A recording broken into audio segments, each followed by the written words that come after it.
Hey there, artists. So today I want to talk to you about creating space in an artwork.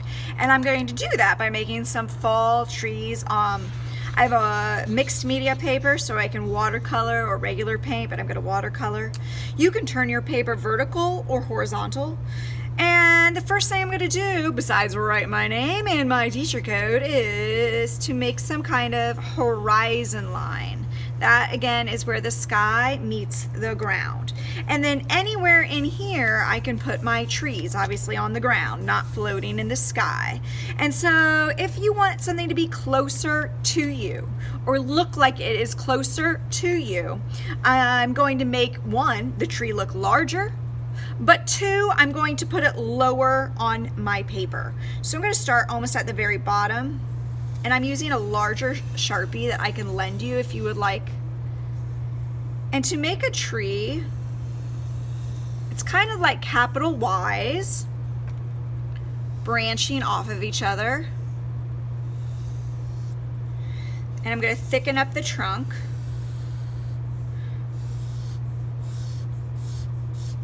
Thank you for your patience while you watch this. Again, the goal that I'm trying to get you to understand or think about is how to create space in an artwork. Now I'm going to downgrade because the smaller branches should be thinner. You can even have them go all the way off. Did you see how I connected this thinner Sharpie to the edge of that? You can have them go off the page. Just continually creating kind of like this Y shape almost.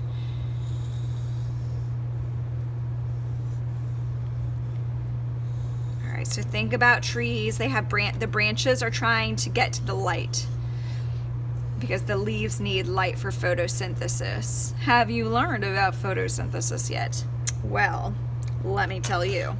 So you could even do something like make an owl or a tire swing or something on top of your, what is this? On top of your branches.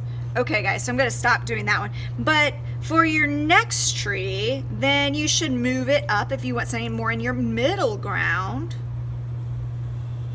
I'm putting it more in the middle of my ground. Huh, that worked out pretty well. And again, just kind of making Y, capital wonky Y's. It's okay if some of your branches cross over to another tree.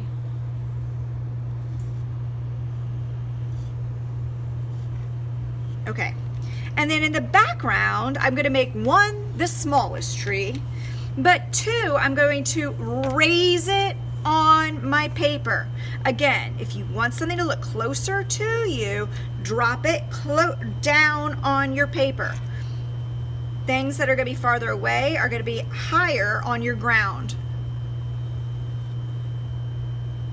And typically smaller, unless maybe this is a baby tree and this is a giant tree. But the way to really know something's far away from you or not is where is it on the ground. Okay guys, so now once I'm done and you've added all of the details that you want to add, and I could still go on and add more and more, okay? I can add tons of different things like a tire swing, like I said. You can make, I don't know if you want to change it to like a Halloween theme, you could.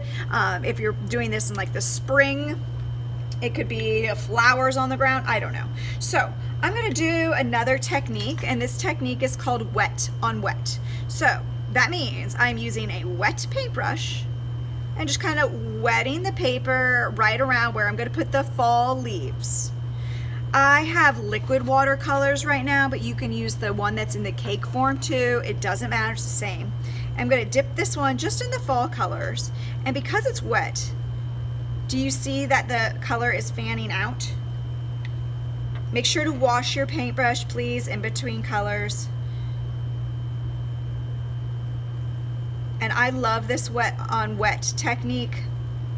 If you want to wait till it dries, you can go back and add more color right on top of it. That'll turn out darker even. Okay, so for the ground, I could do the same type of thing. Now I'm not going to finish all of mine. I'm wetting around. This tree is going to be in front of this tree, so it's okay if Some things blend together. Again, if you want things to be a darker color, then don't use the wet on wet technique. I like it because it fills in the spaces.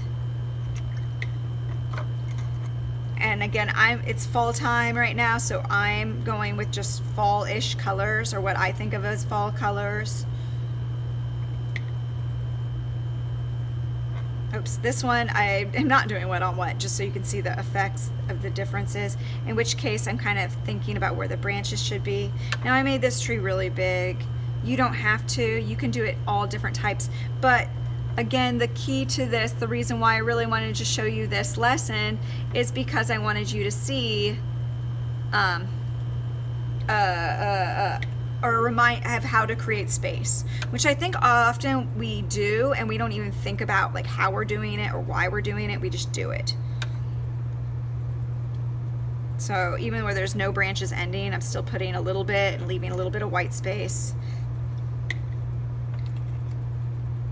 I can have it go out and over, even though again there's no branches. I can always go back and add some. Not right now when the paint is what do I want to say? When the paint is wet, that'll just ruin the Sharpie. And then I'll quickly do a wet on wet for the ground. Thank you again for your patience. I feel like I just made an entire artwork super fast, and think of what I could have done if I took the whole class time and even some extra. This, I'm trying to make it look a little bit like fallen leaves. You can have a little bit go horizontally.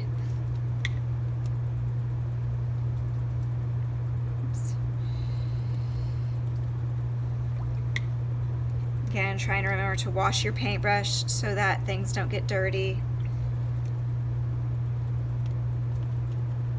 Okay guys, so that is all, and I'm going to leave this sky white just for some contrast. This has again the potential to be really, really nice, again, if you take your time. Alright, so with that being said today, happy arting, my darlings.